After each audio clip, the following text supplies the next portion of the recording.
Ръководството на клуба инвестираха страшно много пари в селекция, в резултат на което тази вечер в стартовия състав на Омония има само 3 кипърски футболисти. Ето го и първия съдийски сигнал на Марк Аткинсън. Матчът между Омония и ССКА от втория предварителен кръг на турнира за купата на УЕФА вече започна.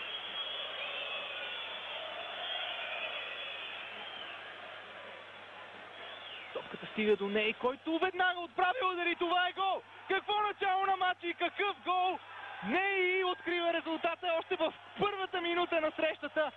Какво изпълнение на нападателя на ССКА! Виртуозно изпълнение, страхотен удар от около 35 метра. Свари абсолютно неподготвен Георгиадис, който нямаше какво да направи, освен да изгледа топката, да проследи нейния път по пъти към мрежата. Клаудинея, Алесандрия Перасидо, Ней открива резултата още в първата минута. И с този гол Ней започва да изплаща инвестираните с него повече от 600 000 евро при покупката му през това лято. Страхотно начало на матча. Отбора на ССКА повежда в резултата. 1-0 за ССКА.